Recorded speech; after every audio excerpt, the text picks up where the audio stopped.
करुणा में प्रसंग है और उनकी उत्तम भक्ति का चमत्कार है, प्रकाश है। महाप्रभु की दिव्योन्माद अवस्था बड़ी ही अद्भुत थी। उनके शरीर की ऐसी कि उनको होश ही नहीं हो रहता, शरीर की कोई भी परवाह ही नहीं रहती।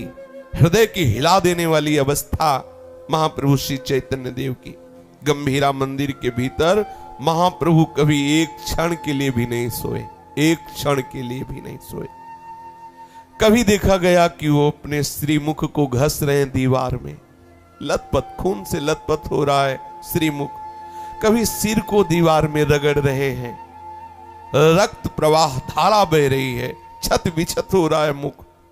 पूछते प्रभु आप ऐसा क्यों कर रहे? बोले बाहर श्री कृष्ण खड़े, दरवाजा नहीं मिल रहा, तो मैं दरवाजा बना रहा हूं। ये प्रेमोन्माद की दशा। कभी उनकी सुरक्षा के लिए सब द्वार गंभीरा के जो 3 दरवाजे थे बंद कर दिए जाते कि कैसे संभाला जाएगा प्रभु को। लेकिन दरवाजे बंद हैं, पर प्रभु कहीं सिंह द्वार पर पड़े हुए दिखाई देते, कहीं समुद्र के किनारे दिखाई देते। दिल दहला देने वाली महाप्रभु की उन्माद अवस्था। कभी बड़े जोर जोर से हुंकार करके रोते, हा कृष्ण हा कृष्ण। कैसे सौभाग्यशाली हो निज परिकर, जिनको कानों में वो महाप्रभु के कृष्ण प्रेम से भरी हुई पुकार सुनाई दी। तो क्या ये महापुरुष आज नहीं है? क्या आज है, अभी है, चिदानंदमय है। तन्मयता पूर्वक आर्त भाव से उनको पुकारो, आपको अनुभव होगा आचार्य और प्रभु दो नहीं है। करुण स्वर में जब महाप्रभु चैतन्य देव रुदन करते तो संपूर्ण वातावरण कृष्ण प्रेम में उन्मत्त हो जाता। ऐसा लगता कि पत्थर भी रो रहे हैं श्री कृष्ण प्रेम में। बड़े करुण शब्दों में, कहां मोर प्राणनाथ मुरली बदन, कहां करो कहां पाऊं ब्रजेंद्र नंदन। कहां मोर प्राणनाथ मुरली बदन, कहां करो कहां पाओ ब्रजेंद्र नंदन। जरा भाव से थोड़ा हृदय स्पर्श कराइए इन शब्दों पर महाप्रभु के। कैसी आर्त पुकार है। कहां मोर प्राणनाथ मुरली बदन, कहां करो कहां पाओ ब्रजेंद्र नंदन। कहां मोर प्राणनाथ मुरली बदन, कहां करो कहां पाओ ब्रजेंद्र नंदन। कहां रे कहीं बुकेवा जाने मोर दुख, ब्रजेंद्र नंदन बिना फाटे मोर बुक। कहां रे कहीं बुकेवा जाने मोर दुख, ब्रजेंद्र नंदन बिना फाटे मोर बुक। कहां मोर प्राणनाथ मुरली बदन, कहां करो कहां पाओ ब्रजेंद्र नंदन। कहां मोर प्राणनाथ मुरली बदन, कहां करो कहां पाओ ब्रजेंद्र नंदन। कहां हो मेरे प्राणनाथ, कहां हो हे वंशी धारण करने वाले मुरली मनोहर। हाय का क्या करूं, कहां जाऊं, कैसे मुझे मिले। आर्त भाव से निरंतर अश्रुधारा प्रवाहित हो रही है। अमृतमय वचनों से पुकार रहे, कहां जाऊं, क्या करूं, कैसे मुझे ये मुरली मनोहर ललित त्रिभंगी ब्रजेंद्र नंदन कैसे मेरे नेत्र गोचर हो। हाय मेरे प्राणनाथ मुझे कैसे मिले विकल होकर के। अरे मैं क्या करूं, कहां जाऊं, कैसे पाऊं। अपने प्राण प्यारे ब्रजेंद्र नंदन को कैसे पाऊं? ये मेरे हृदय की वेदना कोई जान पाएगा क्या? कहा रे कहीं केवा जाने मोर दुख, मुझे इन ब्रजेंद्र नंदन मुरली मनोहर से मिलन के लिए कैसी भारी विरह व्यथा में किससे कहूं? कोई मेरे हृदय के दुख की वेदना को कोई जान पा रहा है क्या? कौन जानेगा? क्योंकि पराई पीर को समझने की सामर्थ्य किसमें है? या तो उसी कोटि का कोई प्रेम रस में डूबा हुआ हो। उन प्राणनाथ प्राणधन के बिना मेरा हृदय फट रहा है। ब्रजेंद्र नंदन बिना फाटे मोर बुक, मेरा हृदय फट रहा है। तड़प रहे थे महाप्रभु चैतन्य देव। जैसे मछली छटपटाए ऐसे, कभी सर पटकते, कभी माथा रगड़ते। साक्षात प्रेम मूर्ति बलिहारी है। छटपटा छटपटा करके पुकारते, और ये पुकार कोई कुछ घंटे की नहीं होती, रात दिन अनवरत अनवरत। रात्रि में सुनसान में तो और विरह वेदना बढ़, एक क्षण के लिए भी नींद नहीं, निद्रा एक क्षण के लिए भी नहीं। वेदना वेदना ही वेदना, रात रात भर तड़पना, दिन दिन भर तड़पना।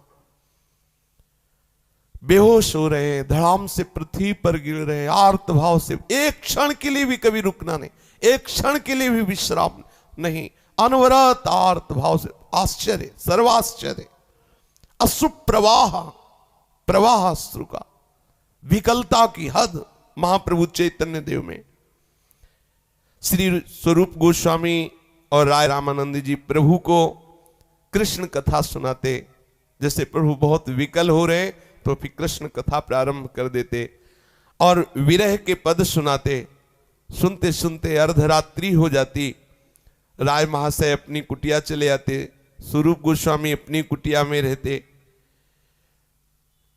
ये हम पहले ही बता चुके हैं, इसमें वर्णन करते श्री प्रभुदत्त ब्रह्मचारी जी कि गोविंद जी का महाप्रभु चैतन्य देव के प्रति पूरा वात्सल्य भाव था। जैसे मां अपने बच्चे को दुलार करती है, ऐसे गोविंदास जी दुलार करते थे महाप्रभु चैतन्य देव को।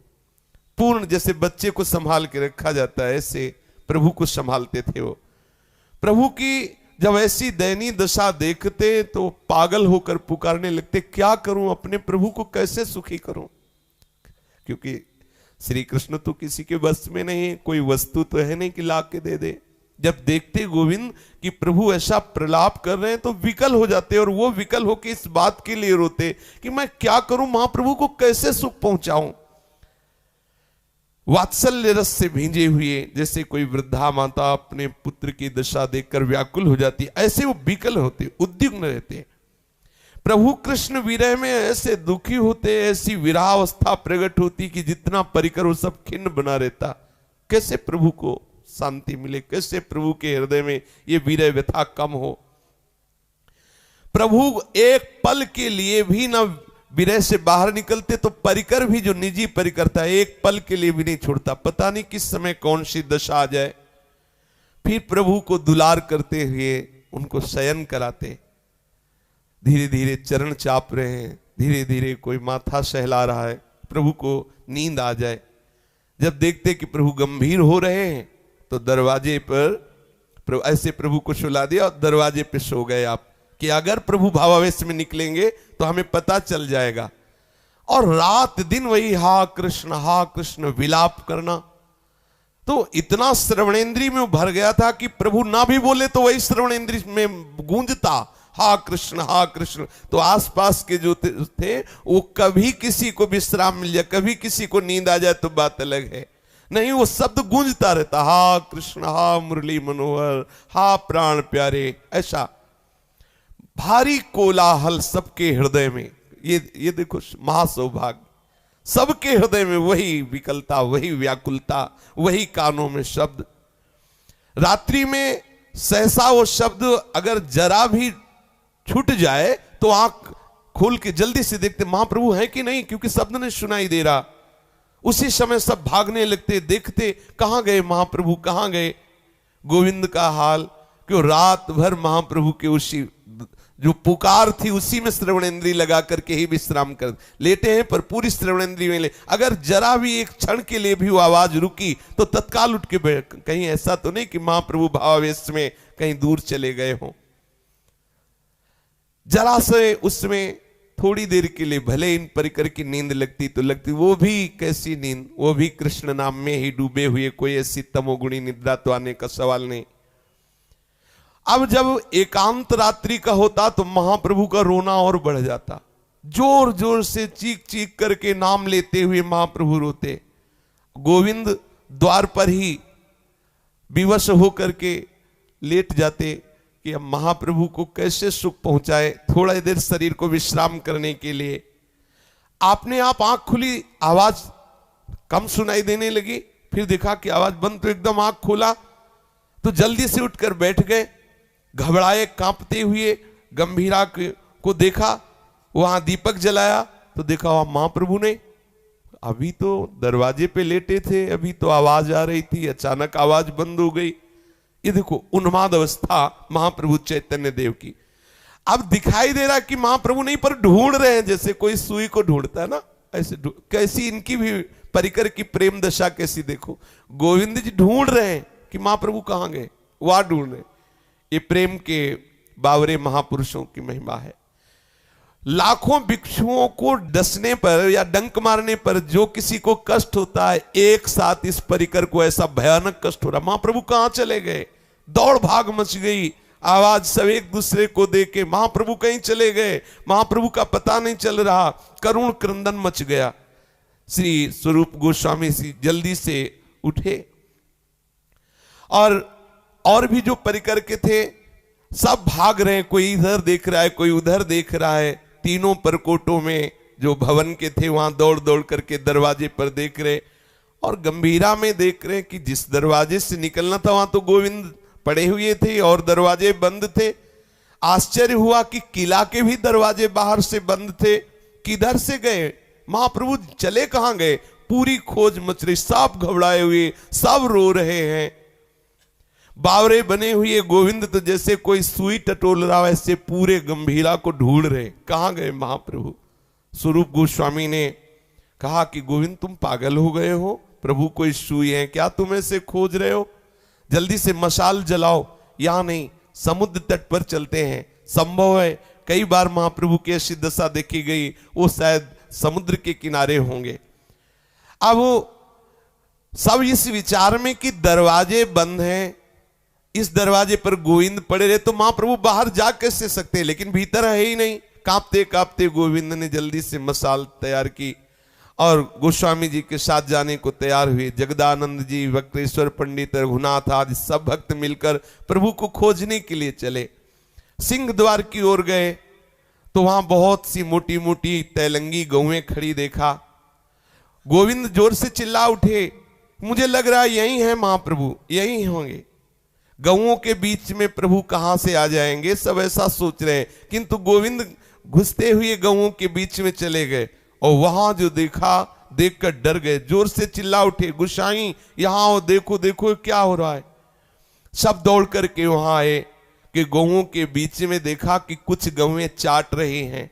जब मशाल नजदीक लगाई तो देखा वो महाप्रभु चैतन्य देव, अशुभ प्रवाह हो रहा है, नाक बह रही है, शुद्ध नहीं, गौएं चाट रही, गौओं के बीच में पड़े।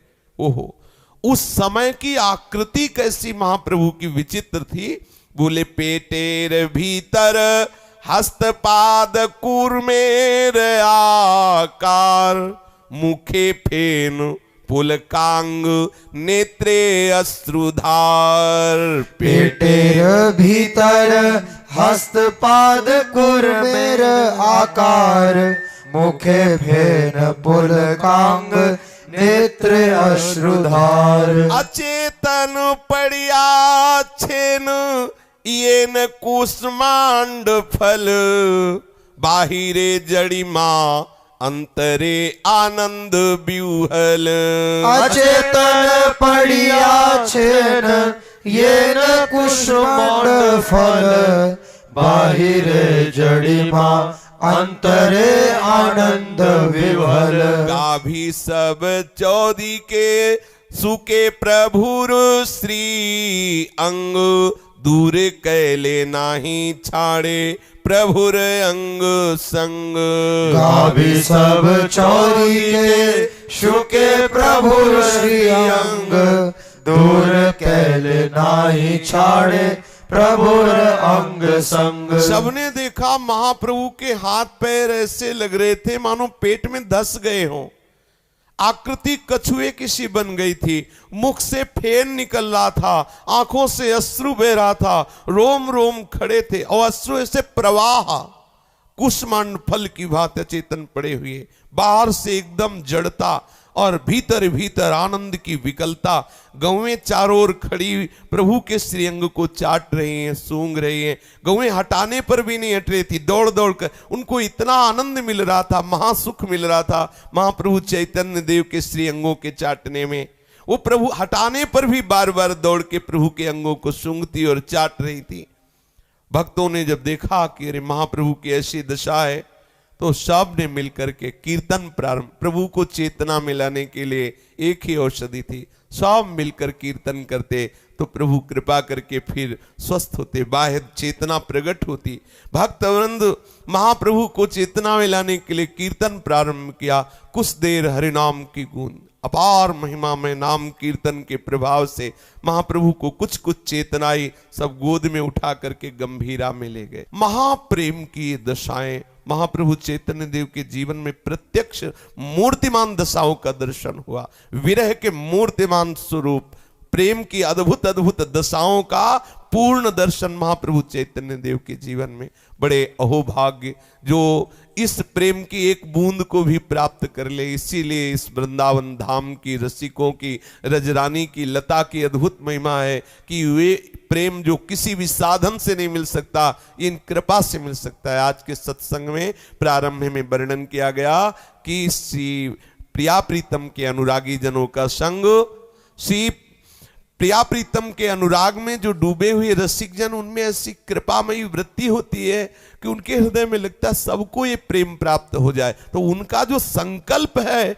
वो हमारे हृदय की दुर्वासनाओं का नाश करके प्रेम प्रकाशित कर देता है। जो नाम का निरंतर रटन करते हैं, भगवत प्रेमी महात्माओं की लीला चरित्रों का गायन करते हैं या भगवान की लीला चरित्रों का गायन करते हैं, वृंदावन का आश्रय या वृंदावन का वास स्वीकार करते हैं, आप निश्चित समझिए।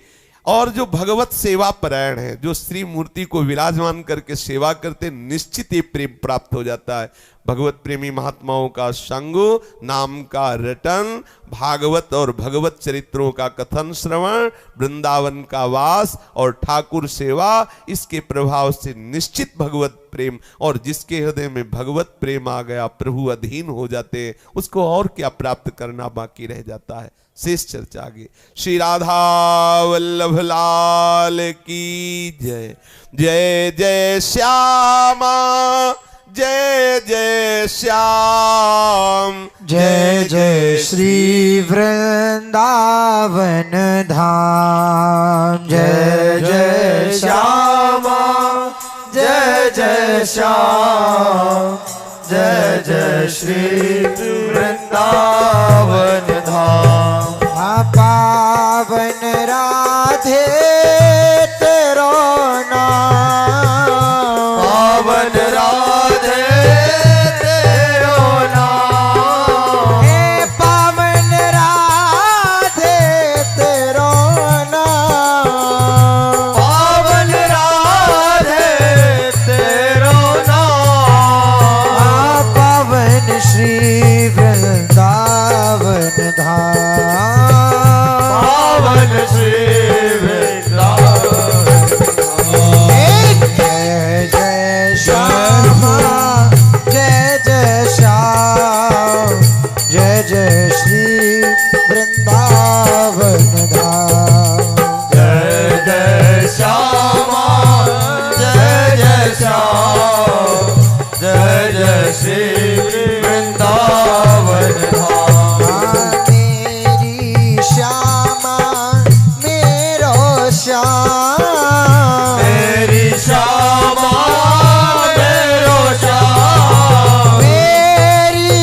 श्यामा मेरो श्याम,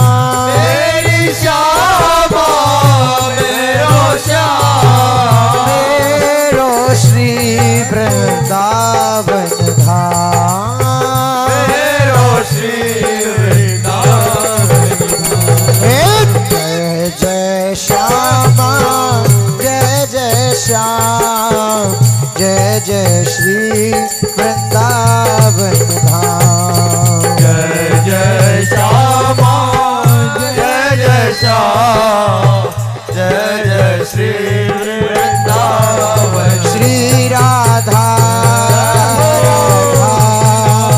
राधा राधा श्री राधा राधा राधा श्री राधा राधा राधा राधा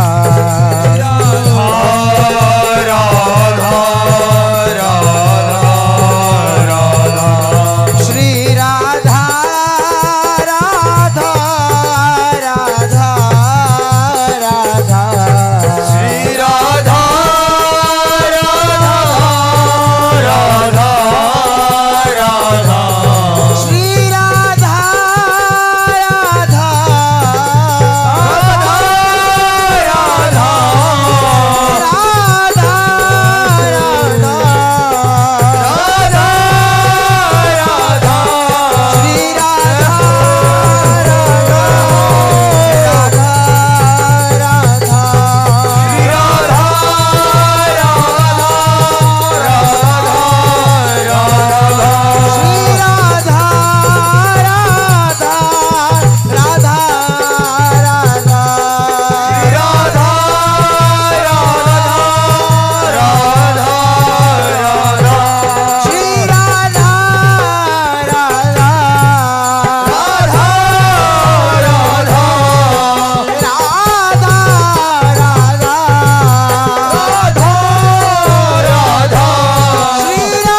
राधा